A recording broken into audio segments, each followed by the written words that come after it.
Hey everyone, welcome back to The Explainer.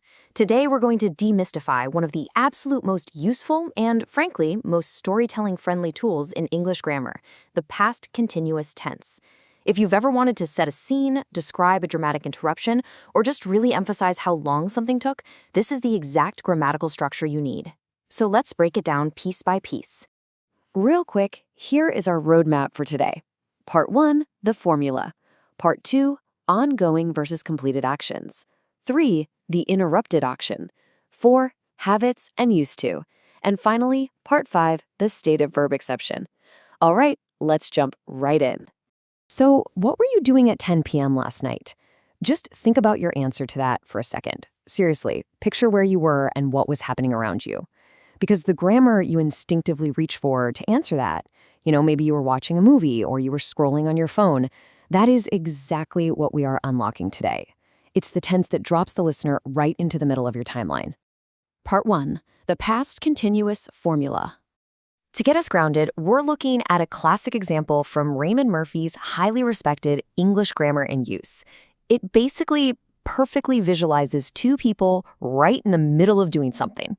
We've got Karen and Jim on the tennis court. They are actively swinging their rackets, the ball's in the air, the whole shebang. Now check out this timeline because it brilliantly illustrates the core concept of this tense. At 10 a.m., they started. By 11:30 a.m., they finished. But right there at 10:30 a.m., Karen and Jim were right in the middle of the process. They hadn't finished yet, they were literally in the thick of the action. So building that is beautifully simple. Here's our formula. You just match your subject with the correct past tense of the verb to be, so using was for I, he, she, and it, or were for you, we, and they, and then you just slap an ing onto the end of your main verb. I was doing, they were playing, she was working. That little ing is the engine that keeps the action moving forward. Okay, part 2, ongoing versus completed actions. This right here illustrates the nuance perfectly. If you tell me I was walking home, I'm sitting here expecting something else to happen in your story. You've basically placed me right in the middle of your journey. But if you just say I walked home, well, the trip is completely finished. It's a closed box. It's just a stated fact of a completed action from start to finish. Let's look at this from another angle. Even if both of these sentences are grammatically totally fine, using the continuous form allows you to really emphasize the lengthy duration of that lazy hamster's nap. Saying was sleeping all day highlights the ongoing nature of it, whereas slept all day simply reports the historical fact. It's all about what you, as the storyteller, want to emphasize to your audience. Which brings us to part 3, the interrupted action. We actually pair these two tenses together in the same sentence all the time. We use the past continuous to set this long, wide background scene, which is then suddenly interrupted by a short, simple past action. Think of the continuous tense as the canvas, right? And the simple past tense is the sudden splash of paint hitting it. Like saying, Matt phoned while we were having dinner. I absolutely love this example from Grammarly because it really highlights the storytelling power of this structure. It shows how you use the past continuous. The city was going about its business to set this peaceful, ongoing scene right before a dramatic, simple past interruption. The aliens arrived. See how that builds immediate tension? And notice how a tiny tense change completely alters the narrative timeline here. In the first sentence, we were having dinner.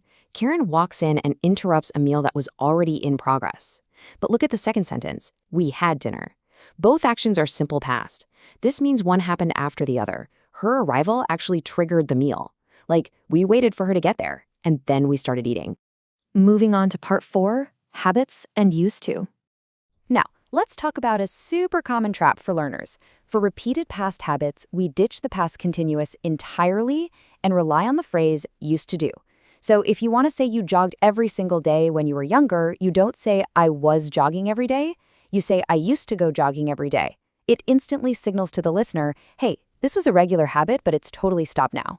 Oh, and please, you absolutely must avoid mixing up a past habit with the phrase be used to doing. They look ridiculously similar, but they are completely different. I used to sleep on a hard mattress means a past habit that is completely over.